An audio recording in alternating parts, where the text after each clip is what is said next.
يا أيها الذين آمنوا أطيعوا الله وأطيعوا الرسول ولا تبطلوا أعمالكم. إن الحمد لله نحمده ونستعينه ونستغفره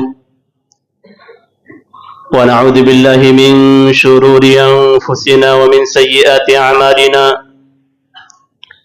من يهده الله فلا مضل له ومن يضلل فلا هادي له، وأشهد أن لا إله إلا الله وأشهد أن محمدًا عبده ورسوله.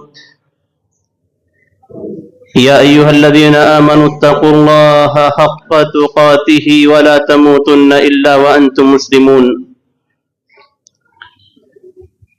يا أيها الناس اتقوا ربكم الذي خلقكم من نفس واحدة وخلق منها زوجها وبث منهما رجالا كثيرا ونساء، واتقوا الله الذي تساءلون به والأرحام إن الله كان عليكم رقيبا. يا أيها الذين آمنوا اتقوا الله وقولوا قولا سديدا يصلح لكم أعمالكم ويغفر لكم ذنوبكم، ومن يطع الله ورسوله فقد فاز فوزا عظيما. أما بعد، فإن خير الحديث كتاب الله، وخير الهدي هدي محمد صلى الله عليه وسلم، وشر الأمور محدثاتها، وكل محدثة بدعة، وكل بدعة ضلالة، وكل ضلالة في النار. أعوذ بالله من الشيطان الرجيم. بسم الله الرحمن الرحيم. لقد كان لكم في رسول الله أسوة حسنة لمن كان يرجو الله واليوم الآخر وذكر الله كثيرا. محترم حاضرین جمعہ، میرے عزیز اسلامی بھائیوں اور بہنوں، اللہ تبارک و تعالیٰ کا ہم مسلمانوں پہ دو بڑا کرم ہے۔ ایک کرم یہ ہے کہ اللہ تبارک و تعالیٰ نے ہمیں مسلمان پیدا کیا اور ہم مسلمان ہیں۔ یہ اللہ تبارک و تعالیٰ کا وہ کرم اور فضل ہے جس پہ اللہ تبارک و تعالیٰ کا جتنا بھی شکر ادا کیا جائے کم ہے۔ دوسرا کرم یہ ہے کہ اللہ تبارک و تعالیٰ نے ہمیں نبی اکرم صلی اللہ علیہ وسلم کا امتی بنایا۔ ہم مسلمان ہیں، نبی اکرم صلی اللہ علیہ وسلم کے امتی ہیں، اس نبی کے امتی ہیں جو انبیاء کرام میں سب سے زیادہ افضل ہے۔ ہم وہ امتی ہیں جن پہ نبی اکرم صلی اللہ علیہ وسلم قیامت کے دن فخر کریں گے۔ ہماری تعداد اتنی زیادہ ہوگی کہ حضرت موسیٰ علیہ السلام کی امتیوں سے ہم اور زیادہ ہوں گے۔ نبی اکرم صلی اللہ علیہ وسلم کی حدیث ہے کہ مجھے جنت میں انبیاء کرام کو دکھایا گیا۔ قیامت کے دن جب میری امت کے افراد داخل ہوں گے تو امت کے افراد موسیٰ علیہ السلام کی امت سے کہیں زیادہ ہوں گے۔ نبی داخل ہوں گے تو ان کے ساتھ کبھی ایک آدمی ہوگا، کبھی دو آدمی ہوں گے، کبھی چھوٹی سی جماعت ہوگی۔ اور نبی داخل ہوں گے جنت کے اندر تو تنے تنہا ہوں گے، کوئی بھی امتی ان کے ساتھ نہیں ہوگا۔ اور حضرت نوح علیہ السلام کے تعلق سے اللہ تبارک و تعالیٰ نے قرآن مجید میں فرمایا ہے کہ ان کے اوپر ایمان لانے والے افراد بہت تھوڑے تھے۔ اسی حدیث میں جس میں انبیاء کرام کی جنت میں داخلے کا ذکر ہوتا ہے نبی اکرم صلی اللہ علیہ وسلم فرماتے ہیں کہ ایک بڑی جماعت مجھے دکھائی دے گی تو میں سمجھوں گا کہ یہ بڑی جماعت میری امت ہے، تو مجھ سے کہا جائے گا کہ یہ ہے موسیٰ علیہ السلام اور ان کے امتی ہیں۔ اس کے بعد اس سے بڑی جماعت دکھائی جائے گی، نبی اکرم صلی اللہ علیہ وسلم دیکھیں گے تو وہ جماعت اس سے بھی بڑی ہوگی، اور نبی اکرم صلی اللہ علیہ وسلم سے کہا جائے گا کہ یہ آپ کی امت ہے، اور اس امت کے اندر 70,000 افراد ایسے ہیں جو جنت میں بغیر حساب اور عذاب کے داخل ہوں گے۔ یہ اللہ کا کرم ہے کہ اللہ تبارک و تعالیٰ نے ہمیں افضل الانبیاء محمد صلی اللہ علیہ وسلم کی امت سے بنایا ہے، جس پہ افضل الانبیاء محمد صلی اللہ علیہ وسلم فخر کریں گے۔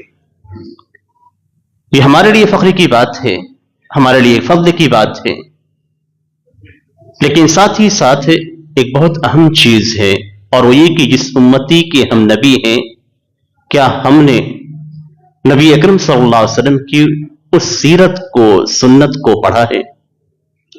کیا ہم نے یہ دیکھنے کی کوشش کی ہے کہ جس نبی کو انبیاء میں سب سے افضل قرار دیا گیا اس کی سیرت کیسی ہے؟ کیا ہم نے کبھی سوچا ہے کہ جس کا مقام اتنا اونچا ہے کہ رب تعالی نے اپنے پاس بلایا، اور بلانے کے بعد وہاں پہ نمازوں کو فرض کیا گیا، تحفہ دیا گیا، رب تعالی نے ان سے روبرو بات کی، کیا ہم ان کی سیرت کو جانتے ہیں؟ قرآن کریم میں ہمیں ہدایت دی گئی ہے، لقد کان لکم فی رسول اللہ اسوۃ حسنہ، کہ تمہارے لیے اللہ کے رسول میں بہترین نمونہ ہے۔ اللہ کے رسول کو آئیڈیل قرار دیا گیا ہے، اللہ کے رسول کو اسوہ اور قدوہ قرار دیا گیا ہے۔ کیا ہم نے کبھی نبی اکرم صلی اللہ علیہ وسلم کی سیرت کو جاننے کی کوشش کی؟ شاید نہیں، اور شاید ہمارا ذہن بھی اس طرف نہ گیا ہو کہ اتنی عظیم شخصیت کی عظیم ہسٹری، ان کی تاریخ، ان کی سیرت کو پڑھنے کے لیے ہم اپنے وقت میں سے کچھ وقت نکالیں۔ قیامت کے دن جن کے ہم امتی ہوں گے، کیا ہم نے اپنے وقت سے ان کی تاریخ، ان کی سیرت کو پڑھنے کے لیے وقت نکالا ہے؟ ضرورت ہے ہمیں، اس لیے کہ آئیڈیل کو اگر آپ نہیں جانتے ہیں تو وہ آئیڈیل نہیں ہے۔ جس کو آپ اسوہ اور نمونہ بولتے ہیں، اگر آپ اس کی تاریخ کو نہیں جانتے، اس کی سیرت کو نہیں جانتے، تو ایسی صورت میں آپ اس کے امتی ہونے کے حقدار نہیں ہیں۔ ہم اپنے والدین کی، اپنے باپ کی، اپنے دادا کی باتوں کو اپنے گھر کے افراد سے، اپنے باپ سے، دادا کی باتیں سنتے ہیں۔ کیوں سنتے ہیں؟ اس لیے کہ ہمیں معلوم ہونا چاہیے کہ ہمارے دادا کیسے تھے۔ اپنی ماں سے باپ کے بارے میں پوچھتے ہیں کہ ہمارا باپ کیسا تھا۔ کیوں ہر شخص یہ چاہتا ہے کہ اپنے باپ کی جیسا بنے، اچھا بنے۔ اگر اس کے دادا عالم ہیں، پڑھے لکھے ہیں، ان کا معاشرے کے اندر کوئی مقام ہے، تو ایسی صورت میں ہم اس کو جاننے کی کوشش کرتے ہیں کہ معاشرے کے اندر کیا کیا کرتے تھے، کس طریقے سے وہ تعلیم دیا کرتے تھے، کس طریقے سے تربیت کیا کرتے تھے، کس طریقے سے لوگوں کو کی خدمت کیا کرتے تھے۔ یہ تمام چیزیں ہم جاننے کی کوشش کرتے ہیں، لیکن نبی اکرم صلی اللہ علیہ وسلم کی سیرت کو آج کے مسلمان بہت پیچھے چھوڑ رہے ہیں۔ حضرت علی بن حسین رضی اللہ تعالیٰ عنہ، حضرت حسین رضی اللہ تعالیٰ عنہ کے بیٹے حضرت علی بن حسین بن علی بن ابی طالب رضی اللہ تعالیٰ عنہ، وہ کہتے ہیں كنا نعلم مغازی رسول اللہ صلی اللہ علیہ وسلم كما نعلم السورة من القرآن، کہ ہمیں نبی اکرم صلی اللہ علیہ وسلم کے غزوات کو، سیرت کا ایک بڑا باب غزوات کا ہے، ہمیں نبی اکرم صلی اللہ علیہ وسلم کے غزوات کو ایسے پڑھایا جاتا تھا، ایسے سکھایا جاتا تھا جس طریقے سے قرآن کی سورہ سکھائی جاتی ہے۔ نبی اکرم صلی اللہ علیہ وسلم کے مدینے آنے کے بعد آپ صلی اللہ علیہ وسلم کے غزوات کا سلسلہ بہت طویل رہا، آپ صلی اللہ علیہ وسلم نے مختصر 10 سالہ مدت کے اندر 27 سے جنگیں لڑی ہیں.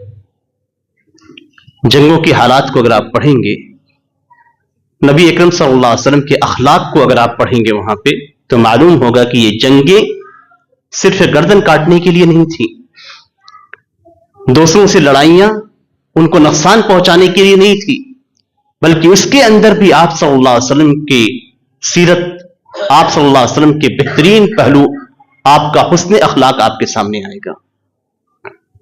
اسی لیے بچوں کو پڑھایا جاتا تھا. صحابہ کرام اپنے بچوں کو مغازی پڑھاتے تھے، صحابہ کرام اپنے بچوں کو غزوات پڑھاتے تھے، جو سیرت کا صرف ایک باب ہے. اس کے پڑھنے سے کیا ہوتا ہے؟ نبی اکرم صلی اللہ علیہ وسلم کے اخلاق معلوم ہوتے ہیں. نبی اکرم صلی اللہ علیہ وسلم نے لوگوں کے ساتھ کیسا معاملہ کیا، صرف ایک مثال میں بیان کرتا ہوں. صحیح مسلم کے اندر حضرت ثمامہ بن اسال رضی اللہ تعالیٰ عنہ کا واقعہ ہے. قید ہو کر آئے، اپنی قوم کے سردار تھے، ان کا مقام تھا اپنے قوم کے اندر. قید ہو کر آئے، ان کو مسجد نبوی کے ایک پیلر سے ایک کھمبے سے باندھ دیا گیا. نمازوں کو دیکھتے تھے، نبی اکرم صلی اللہ علیہ وسلم کے اخلاق کو دیکھتے تھے. نبی اکرم صلی اللہ علیہ وسلم ان کے پاس آتے اور آنے کے بعد پوچھتے تھے کہ اے ثمامہ، تو اپنے آپ کو کیسا پا رہے ہو؟ تو انہوں نے کہا کہ ان تقتل تقتل ذا دم وان تنعم تنعم علی شاکر، کہ اگر آپ مجھے قتل کر دیں گے تو آپ کا قتل کرنا برحق ہے، اس لیے کہ میرا جو معاملہ تھا وہ معاملہ ایسا ہی ہے کہ آپ مجھے قتل کر دیں، اور اگر آپ میرے اوپر احسان کریں گے تو ایسے شخص پہ احسان کریں گے جو شکر ادا کرنے والا ہے. نبی اکرم صلی اللہ علیہ وسلم کچھ نہیں بولتے، پلٹ جاتے. مسجد کے ایک پلر سے بدے ہوئے ہیں، ایک کھمبے، ایک ستون سے بدے ہوئے ہیں، مسلمانوں کی، صحابہ کرام کے حالات کو دیکھ رہے ہیں، نبی اکرم صلی اللہ علیہ وسلم کے اخلاق کو دیکھ رہے ہیں. ایک دن گزرتا ہے، دوسرے دن بھی یہی بات ہوتی ہے، نبی اکرم صلی اللہ علیہ وسلم وہی سوال کرتے ہیں، وہی جواب ملتا ہے. تیسرے دن بھی معاملہ ایسا ہی ہے. پھر نبی اکرم صلی اللہ علیہ وسلم نے کہا کہ اسے چھوڑ دو، چھوڑ دیا جائے. نہ مارا گیا، قیدی تھے، سردار تھے، اپنے قوم کے اور مسلمانوں کے خلاف لڑے، قید ہو کر آئے، مارا نہیں گیا. انہیں صرف مسلمانوں کے اخلاق کو دکھلایا گیا، انہیں صرف نبی اکرم صلی اللہ علیہ وسلم کے اخلاق حسنہ کو دکھایا گیا. تیسرے دن انہیں چھوڑ دیا گیا، یہ اسلام میں داخل نہیں ہوئے تھے. گئے، غسل کرنے کے بعد آئے، اور اس کے بعد اپنی زبان سے اشہد ان لا الہ الا اللہ و اشہد ان محمد رسول اللہ. مارا نہیں گیا، اسلام میں داخل ہونے پہ مجبور نہیں کیا گیا، کسی طریقے سے ان کے اوپر کوئی ظلم نہیں ڈھایا گیا، ان کو چھوڑ دیا گیا، اور اس کے باوجود وہ اسلام میں داخل ہوئے. کیوں؟ اس لیے کہ نبی اکرم صلی اللہ علیہ وسلم کی سیرت کا مشاہدہ انہوں نے اپنی آنکھوں سے کیا. نبی اکرم صلی اللہ علیہ وسلم کے ساتھ صحابہ کرام کس طرح کا معاملہ کرتے تھے، انہوں نے اپنی آنکھوں سے دیکھا. صحابہ کرام کی نرمیاں دیکھی، صحابہ کرام کے شفقت کو دیکھا، اور اسلام میں داخل ہو گئے. غزوہ بدر میں دیکھیں تو غزوہ بدر کے اندر جو قید ہو کر آئے، صحابہ کرام سے نبی اکرم صلی اللہ علیہ وسلم نے مشورہ کیا. مشورے کے اندر جو بات طے پائی وہ یہ کہ ان کو فدیہ لے کر چھوڑ دیا جائے. کون لوگ تھے؟ ایک بات ذرا غور کریں، سیرت کے اس جنگ کے اندر بھی کون لوگ تھے؟ وہی افراد تھے جنہوں نے مکہ میں مسلمانوں کو سخت سزائیں دی، مختلف قسم کے عذاب جھلائے، ان کو اتنا مارتے تھے کہ مارتے مارتے تھک جاتے تھے، اتنی تکلیف دیتے تھے کہ تکلیف دیتے دیتے تھک جاتے تھے. یہی افراد تھے جو مکہ سے اٹھ کر مسلمانوں کا خاتمہ کرنے کے لیے بدر کے میدان میں آئے. پکڑے گئے، قیدی بنائے گئے، لیکن بجائے یہ کہ ان ساری تکلیفوں کا بدلہ ان سے لیا جائے، ان ساری تکلیفوں کا بدلہ لیا جائے، بدلہ نہیں لیا گیا.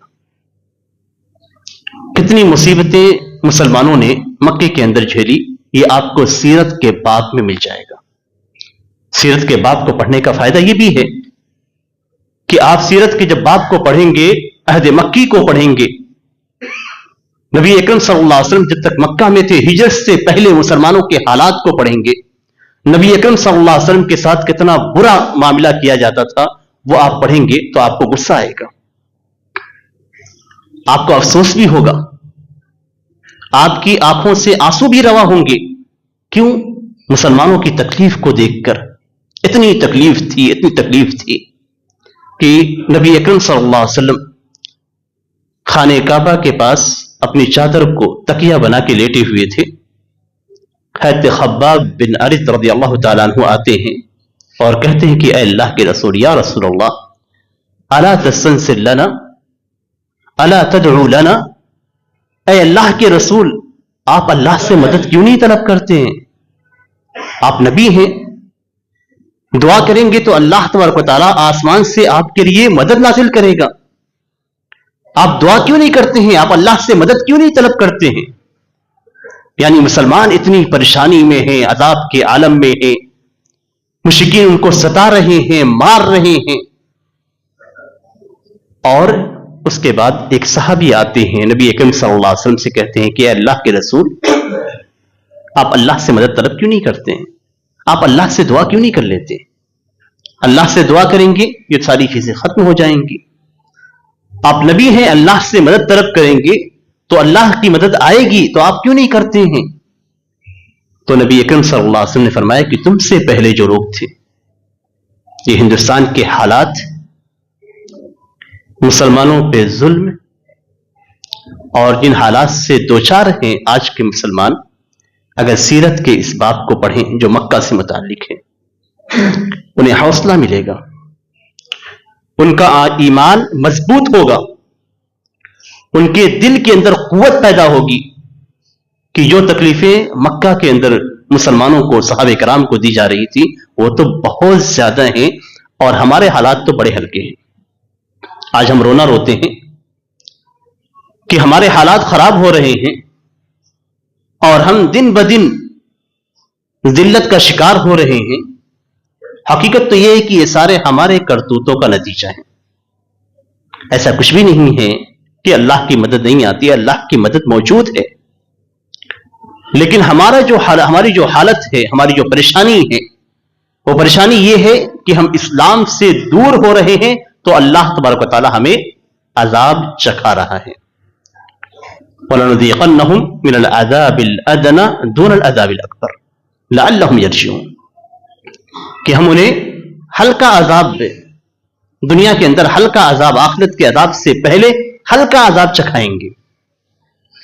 مسلمانوں کو عذاب میں مبتلا کیا جا رہا ہے، پریشانیاں ہیں، لیکن پریشانیوں کا حل کیا ہے؟ لعلہم یرجعون، تاکہ وہ اسلام کی طرف لوٹ آئیں، دین کی طرف پلٹ جائیں، اللہ کی توحید کی طرف آ جائیں۔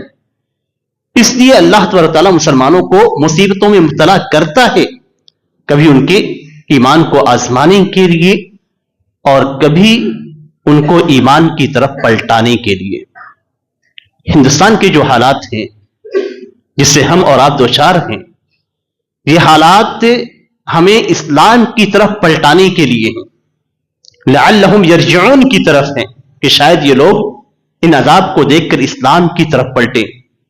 نبی اکرم صلی اللہ علیہ وسلم کی سیرت کو پڑھیں گے تو آپ کو معلوم ہوگا کہ اللہ تبارک و تعالیٰ ایمان کو آزمانے کے لیے بھی، ایمان کو مضبوط کرنے کے لیے بھی پریشان کرتا ہے۔